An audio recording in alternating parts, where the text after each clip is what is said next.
Hello friends, ಮನೆಯಲ್ಲೇ kitchen waste ಇರೋವಂಥದ್ದು ನಮ್ಮ ಅಡುಗೆ ಮನೆಯಲ್ಲಿ ಸಾಮಾನ್ಯವಾಗಿ ದಿನನಿತ್ಯ ಕಿಚನ್ ವೇಸ್ಟ್ ಆಗ್ತಾ ಇರುತ್ತೆ. ಅಂದರೆ ಈ ಥರ ಸಿಪ್ಪೆ ಸೊಪ್ಪು ಯಾವುದು ಹೂವಾಗಿರ್ಬೋದು, ಈ ಪೂಜಾದು ಹೂ ಇರುತ್ತಲ್ಲ ಅದನ್ನು ಸಹ ಸೇರಿಸ್ಕೊಳ್ಬೋದು.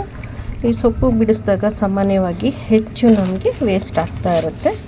ಅದ್ರ ಜೊತೆಗೆ ನಮಗೆ ಈ ತೆಂಗಿನಕಾಯಿ ದಿನನಿತ್ಯ ನಾವು ಸಾಂಬಾರಿಗೆ ಬಳಸ್ತೀವಿ.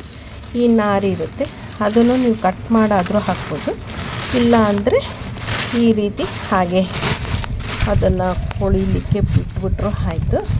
ಈರುಳ್ಳಿ ಸಿಪ್ಪೆ ಯಾವುದಿದ್ರೂ ಸರಿ ಸ್ನೇಹಿತರೆ. ನೋಡಿ, ಈ ರೀತಿ ನಾನೆಲ್ಲನೂ ಒಂದು ಇದಕ್ಕೆ ಹಾಕಿ ತೋರಿಸ್ತಾ ಇದ್ದೀನಿ. ಆದರೆ ಇದಕ್ಕೆ ಬೇರೆ ಒಂದು ಡಬ್ಬ ಇಟ್ಟರೆ ಸರಿ. ನಮ್ಮ ಮನೇಲಿ ಹೆಚ್ಚು ಈ ರೀತಿ ಗೊಬ್ಬರ ಮಾಡೋಕ್ಕೆ ಬಿಡೋದಿಲ್ಲ. ಆದರೂ ನಾನು ಸ್ವಲ್ಪ ಮಟ್ಟಿಗೆ ಮಾಡ್ಕೊಳ್ತೀನಿ ಸ್ನೇಹಿತರೆ. ಇದಾದಮೇಲೆ ಇನ್ನು ನಾವು ಹಣ್ಣನ್ನು ಕಟ್ ಮಾಡಿದ್ದಿರುತ್ತಲ್ವ, ಅದನ್ನು ಸಹ ನಾವು ಈ ರೀತಿ ಇದಕ್ಕೆಲ್ಲ ಹಾಕ್ಕೊಳ್ಬಹುದು. ಹೋಗಿ ನೋಡ್ತಾ ಇದ್ದಾನೆ ನೋಡಿ, ಈ ರೀತಿ ಎಲ್ಲನೂ ಹಾಕಿ ಇದಕ್ಕೆ ನೀರು ಹಾಕಬಾರ್ದು ಸ್ನೇಹಿತರೆ.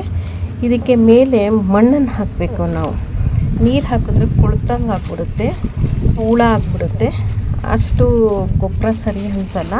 ಆದರೆ ಅದಕ್ಕೆ ಆದರೆ ಬೇರೆ ಡಬ್ಬಿನ ಇಟ್ಟು ನೀವು ನೀರನ್ನು ನೀವು ಶೇಖರಣೆ ಮಾಡಿ ಗಿಡಗಳಿಗೆ ಸ್ವಲ್ಪ ಸ್ವಲ್ಪ ನೀವು ಆ ಗೊಬ್ಬರದ ನೀರನ್ನು ಹಾಕೋಬಹುದು. ಆದರೆ ಈ ರೀತಿ ಗೊಬ್ಬರ ಮಾಡಬೇಕಂದ್ರೆ ನೀರನ್ನು ಎಲ್ಲೂ ತಾಕಿಸ್ಬಾರ್ದು.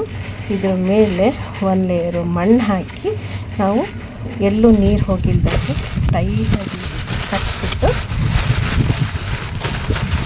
ಇದನ್ನು ಟೈಟಾಗಿ ಕಟ್ಬಿಡ್ಬೇಕು. ಕಟ್ಟು ಇಟ್ಬಿಟ್ರೆ ಅದು ಕ್ಲೀನಾಗಿ ಒಳ್ಳೆ ಮಣ್ಣು ಮತ್ತು ಈ ತರಕಾರಿ, ಈ ಹಣ್ಣು, ಈ ನಾರೆಲ್ಲ ಸೇರಿ ಒಳ್ಳೆ ಗೊಬ್ಬರ ಆಗುತ್ತೆ ಸ್ನೇಹಿತರೆ.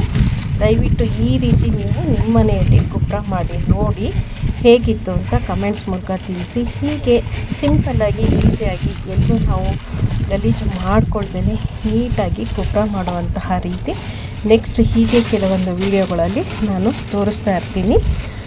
ಹೋಗಿ ಬರಲಾ? ನಮಸ್ಕಾರ.